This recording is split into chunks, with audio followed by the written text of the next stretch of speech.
Don't know who I am. My name is Derek Shelton. I'm a current teacher, a former teacher, former assistant principal, all the things. And I took my skills and I went over to the EdTech side. So if you are somebody that is currently about to go back to campus or you're already on campus and you're trying to decide what's my next move, what can I do with these skills? I don't know what to do with them. You are in the right place because I am here to help you learn a little bit more about EdTech and also how the skills you already have are perfect for the EdTech space.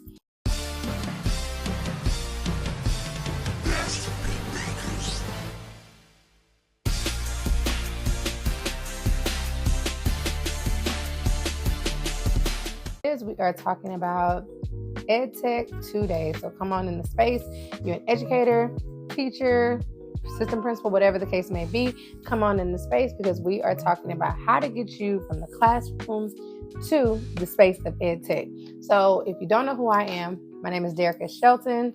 I'm a current teacher, a former teacher, former assistant principal, all the things. And I took my skills and I went over to the EdTech side. So if you are somebody that is currently about to go back to campus or you're already on campus and you're trying to decide what's my next move, what can I do with these skills? I don't know what to do with them. You are in the right place because I am here to help you learn a little bit more about EdTech and also how the skills you already have are perfect for the EdTech space. You don't have to learn any new skills. You don't have to do anything new other than show up as you are and fine-tune a few of your skills. So today we are talking about 4 things you can do at the start of the school year to get you prepared to maneuver on to the EdTech space.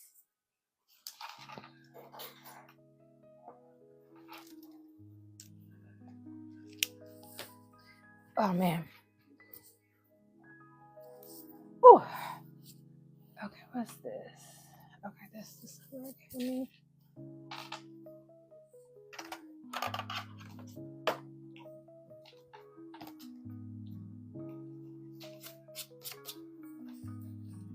All right, y'all.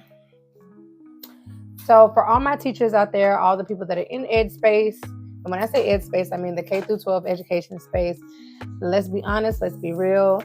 I know you guys are about to go back to the classroom or to the campus. And if you are back in the classroom or the campus, let me know in the comments because I know a lot of people are getting ready to go back. But this is a time where you can really realize that like your skills that you have, they can be pretty much utilized anywhere. So today we are talking about something that a lot of people have been asking me in the comments and just wanting some clarification. And as the start of the school year starts, I'm going to tell you a little bit on some things that you can do to get you prepared to pivot to another career. So let's start with what we're doing. My name is Derek Shelton. Again, I was in the education space for 15 years. From when I was in that space, I went from everything from a teacher, instructional coach, PD facilitator, RTI specialist, all the things, right? And then my last role was that of an assistant principal. After being an assistant principal for about 5 years, I realized that I had skills that not only were top tier and amazing, but I also had skills that they would pay me good money for outside of education. I know that sounds kind of sad, but I had to go. So I took those skills, learned how to package it, learned how to do all the things by myself, and I pivoted to the world of EdTech. So now I come on here and I talk to my educators who are thinking of options, but kind of don't know where to start. They don't know what they can do with their skills. And I'm here to tell you that I'm a living testament that you can pivot. So for all of my educators that are in the comments in the chat with me, I want y'all to drop an apple so I know I'm speaking to my people. So you are in the education space or you are involved in education in some capacity, teacher, instructional coach, counselor, admin, whatever the case may be, make sure you drop some apples in the chat so I know, okay, so I got Kimberly. What's up, Kimberly? And welcome. Kimberly is a new EdTech Club member. Hey, girl. I have Javetta. I think I said that right. Yes, I think I did. What's up? Nice to meet you. Nice to meet you. Come on in the room. So I got my educators with me, it looks like. Okay. So today we are talking about something that I've been preaching all over summer break. You got to go back to that classroom, right? But today I'm going to talk to you about 4 things you can start doing now to position yourself to go ahead and pivot into the space. Now, you guys, you heard my story. You heard about my 15-year story being education, doing all the things. This is the only thing I need from you guys. If you want to learn more content about this type of stuff, you don't have to do anything but follow your girl. Follow and engage so I can get this message out to as many educators as possible. And make sure you talk back. I do not talk to myself on these lives. I'm here to talk to you. Literally give y'all the game. All right. So starting the school year is always frustrating, especially if you're not ready to go back. I remember when I was in education, every August felt like a heavy weight. You know, it just felt heavy, like, I had this great summer. I got to sleep. I got to do this. Now I got to go over here, right? And I know every educator that I know, you felt that at least once or twice in your lifetime. And if you are consistently feeling that, this live is for you. And I'm talking to my people that, yes, my heart is so heavy today. So did you go back today? Javetta, I just, you know, you do it for the love of the kids. You do it for the love of the role, being in education, things of that nature. But I know, yeah, I just know that now that I'm on this side, I do not feel the Sunday scaries. I do not feel the back to school blues. That's what we used to call them. And it feels great. And I want y'all to know how that feels. And I'm not going to lie to you about it. I'm going to tell you the truth.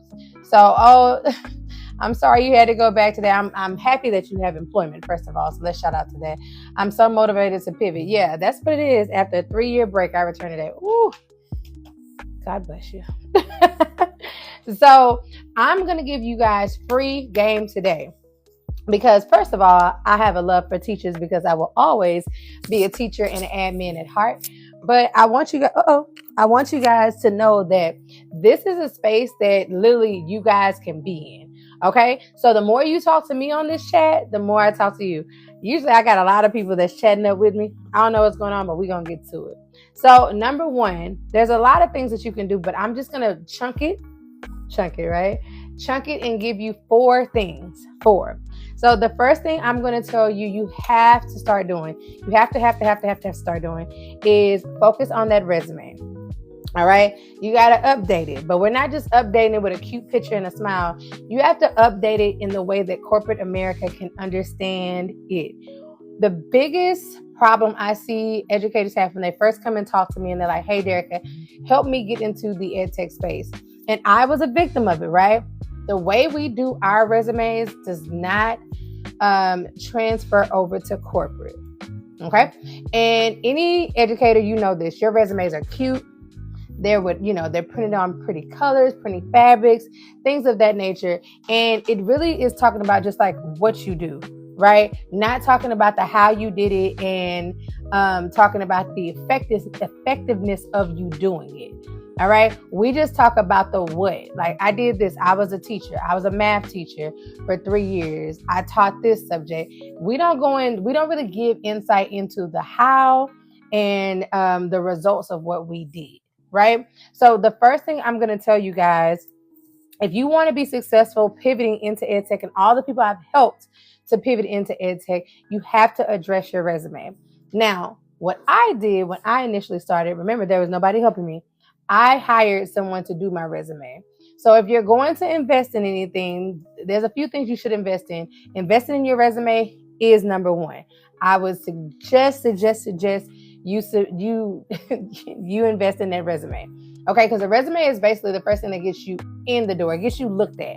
You don't get a double take from it, but you have to know the format. You have to make sure that it's up to par and people want to bring you into the space to even consider you, right? When you have an educator resume, usually your picture is on it. It's cute little fonts. It's very fancy and cute. Corporate does not care about cute. The C in corporate does not care about cute. What they care about is, do you have the skill set? Are you being able to transfer those skills on paper? And then when I talk to you, are you able to convince me that you really know what you're doing? Oh, hey girl, hey. How you doing, boo? So that's the first thing I'm going to suggest, right? And I hope you guys have your pen and your pencils because I'm giving you free game. The first thing you need to do if you were seriously considering pivoting into EdTech is get that resume updated. Get it updated, and get it updated with results. Not just what you do, the how you do it, and the results of you doing that, right? So I'm assistant principal. I was able to be the co-project manager of my school by doing A, B, C, D, E, F, G. I was an implementation officer. I was this, I was this, I was this.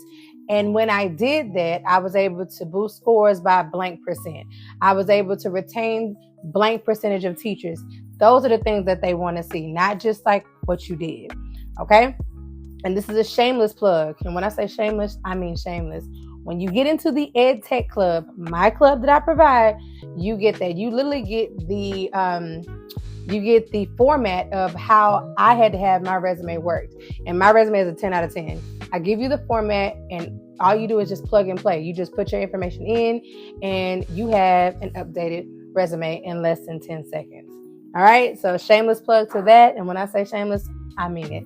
All right, so that's number one. The first thing that we're going to do is get that resume in order and in formation, right? The second thing you're going to do, number two, all right, you have to build your digital presence. And I say have a digital footprint. All right, so I say this because if you can post on any platform, or let's take it back a little bit more. If you can watch content all day, you can double tap a screen and do all that, you can go on your LinkedIn and have some posts up, right? Because the importance of your digital presence and digital footprint now is that it's giving people a lens into what you're doing. LinkedIn is your second resume. I'll say it again. LinkedIn is your second resume, right? And it's giving people a realistic look at, you say you do this, well, where's the proof that you've done that, right? So you should be your own marketer. You should be marketing yourself. You should be taking pictures of your work. You should be doing all the things. And if you don't like to be on camera, that's fine. You can still, get you a good type prompt and do the things that you need to do to show that you are knowledgeable and you actually are doing the things that you say that you are doing. All right. I need to see some apples in the chat if y'all with me. Y'all got me. Y'all understand what's going on. Y'all hella quiet tonight. So I need y'all to make sure that y'all with me with number one and number two. All right. We only got 4 of them, y'all. So number one was all about that resume, making sure that it is updated and getting it aligned, not just throwing stuff on a piece of paper, but actually having it aligned. All right. Number 2 was all about building your digital portfolio and having a digital footprint out here. So when they are looking at your resume and your LinkedIn is hyperlinked to it, they go to it and it's affirming everything that literally was just said.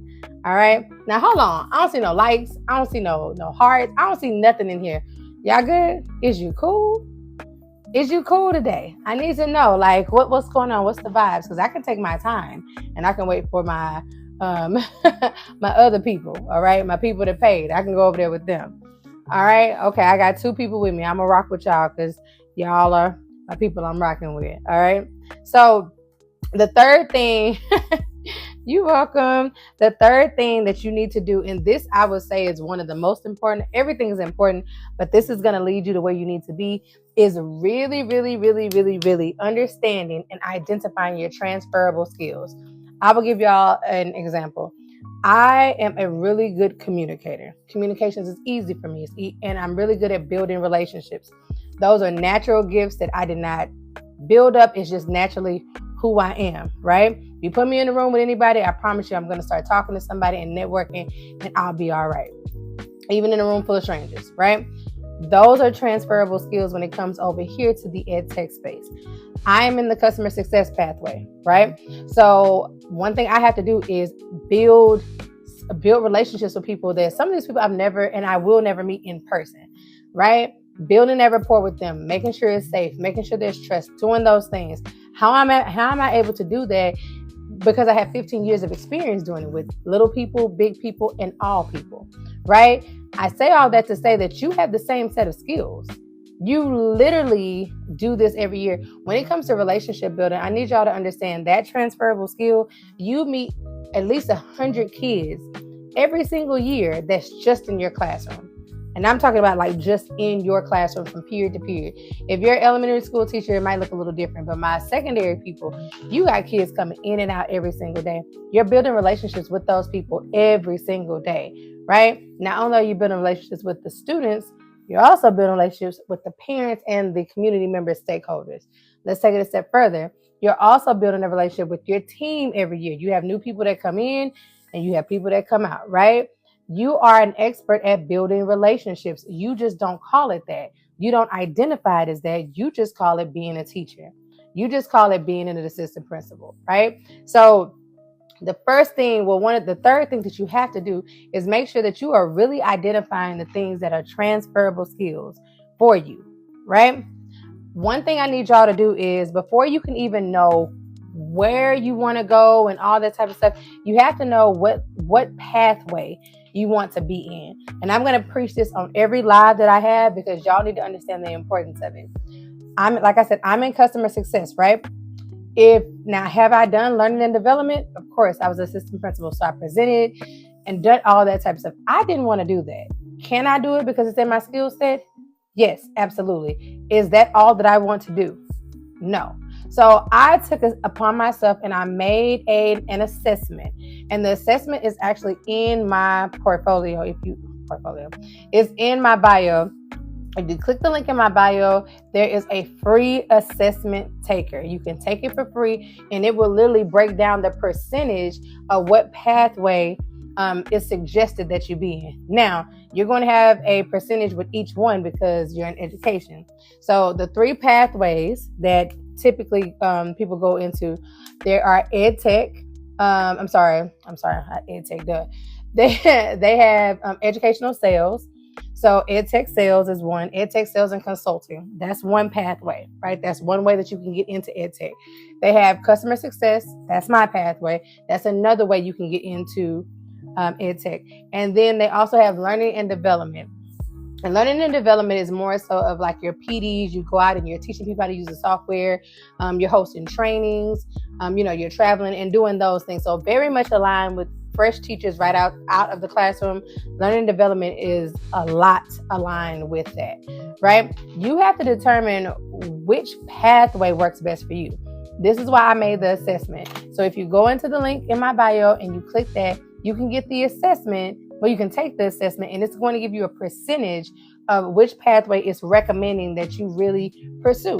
And that would have been helpful for me when I first started, because I didn't really know. I was applying to everything. And once I realized what my real focus was, my focus is EdTech sales. I love sales. And the other focus is customer success. I didn't really want to do learning and development. Can I do it? Yeah, but I didn't want to. Like, I was burnt out of that. So I ended up getting in my position because literally I was excited about that. That's what I like to do. I like to build relationships, but I don't want to be teaching people how to use a software or program. I've taught enough. I've done enough. Right? So make sure you click the link in my bio and you get that, because that's a great tool that you guys can have, and it is for the free $99. All right.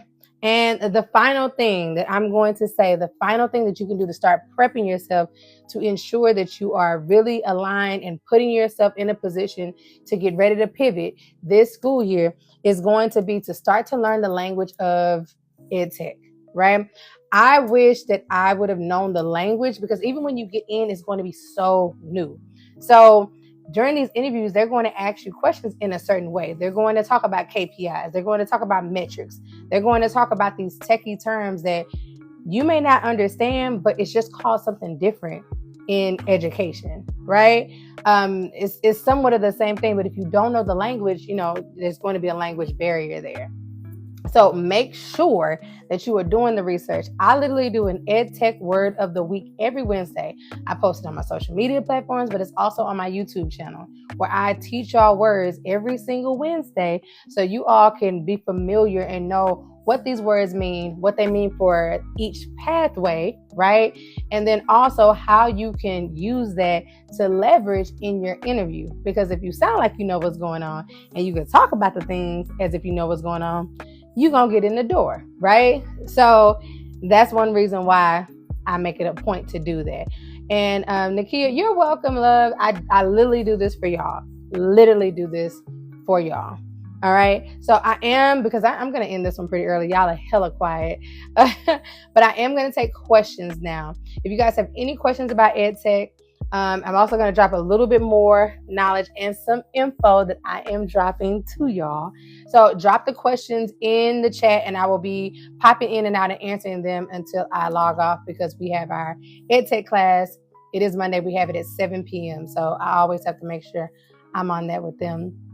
But because it is August, right, I try to get y'all to get the EdTech Club membership rate for the summer rate. The summer rate was $24.99. Literally what you eat in a day is what that was. But now it has jumped to the $39.99. $40. Yes. I give you a lot of insight. I work with you a lot and y'all have access to me. So, and $40 is not a lot. If you can't invest $40 in yourself, stay where you are. Stay where you are. The other thing is making sure that you guys know that I am doing a workshop, right? I'm doing a virtual workshop for those who are thinking and wanting to get into EdTech. All right, I'm going to have it open and free for the first 10 slots. The first 10 slots will be free. And then after that, it will be a small free. One thing I'm not trying to do is break y'all. I know if you're trying to get into EdTech, you're trying to get the racks, right? You're trying to get some fun. So I'm never going to break the bank, but I do know that my time is valuable and I'm a former teacher. So, I'm going to teach you. So if you can pay them to come and do a consulting at your campus, you can pay me. Okay. So the thing about it is make sure you are staying tuned for that because the 10 slots are going to go hella fast. Whenever stuff is free, I know y'all be ready to jump on it. All right. Can you give some examples about what to post on LinkedIn?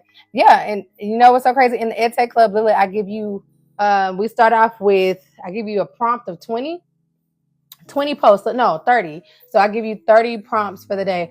I'll say this, just to answer that question. You post the things that you do. If you go over to my LinkedIn, my name is Derica Shelton on LinkedIn, literally, I don't hide who I am.